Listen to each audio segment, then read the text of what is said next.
So the most optimal way to intake protein is around these sort of anabolic windows where the protein synthesis is more likely to occur as effectively as possible.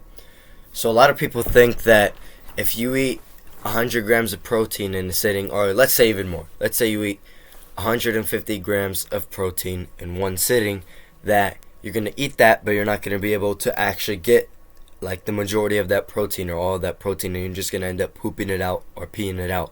But in reality, what I've discovered is that protein synthesis occurs at all times if you're a young guy. So, let's go into the most optimal thing that you probably could be doing.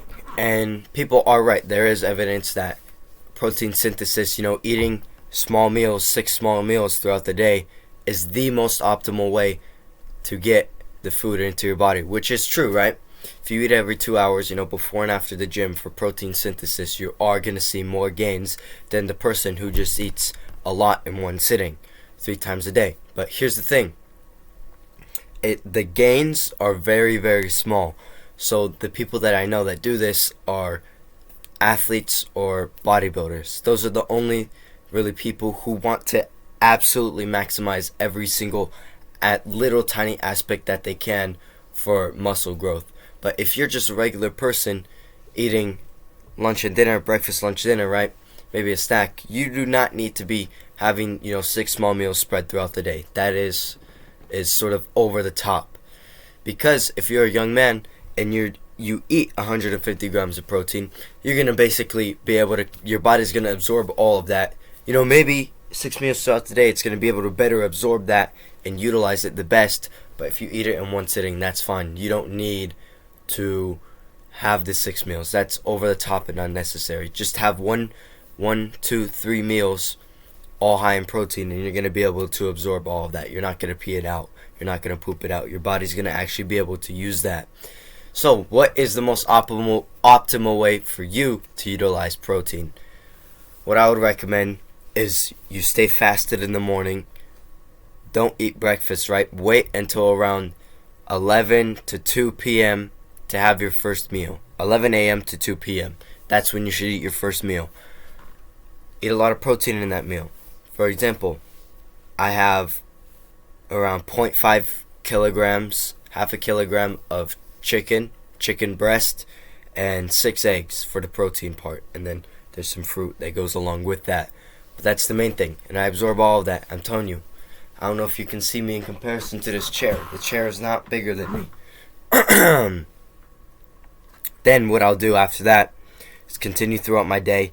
Then, before the gym, I have this sort of pre-workout small type of meal which consists of just milk and honey.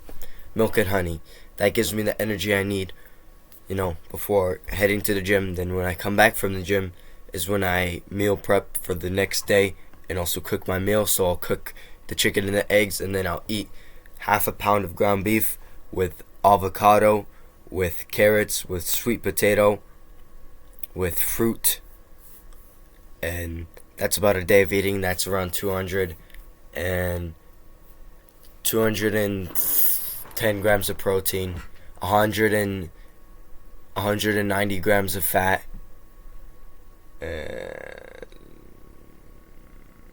270 grams of carbs, I believe.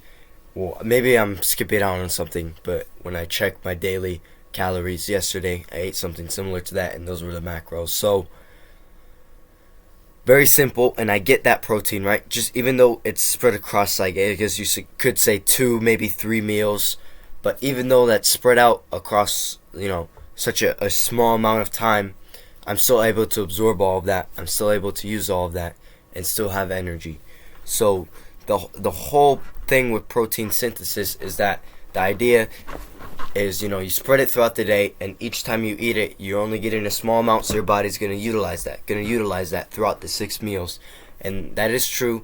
Ronaldo does it. A lot of bodybuilders do it. A lot of athletes utilize it. But eating maybe 3 meals or 2 meals, you're still going to be able to consume all of the protein. Now, here's the exception with 1 meal a day.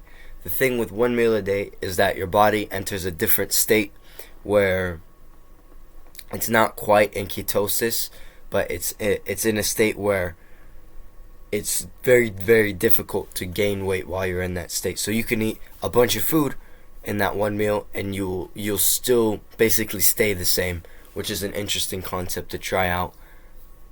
I know there's one jiu-jitsu guy, wears glasses, kind of scrawny, like nerdy guy, but when he gets on the jiu-jitsu mat, the dude is a menace. The guy's a beast, and what he says he does is he just eats one meal a day at night and just has a lot of pizza, lots of pasta, whatever he really wants to eat. So that's something to consider with weight loss, but not a big proponent on eating one meal a day. So how can you utilize eating just 2 meals a day to get the full protein that you would potentially need throughout the day? So just do what I said. Lunch, dinner, maybe a third meal, like the pre-workout, in a way, I guess you could say that I have. And that's going to give you the energy that you need. That's going to give you the protein synthesis. You don't need so many meals a day. I know that this video is a lot shorter than usual, but it's a very simple concept, literally taking up 7 minutes of your time to potentially save you hundreds of hours in the next year, so you're not scrambling to cook 6 meals. You only need 1, 2, 3 meals a day. You don't need too many. You don't need 6 meals. You don't need 7 meals. Just 2 to 3, maybe 4 meals a day, and you'll be good. Peace.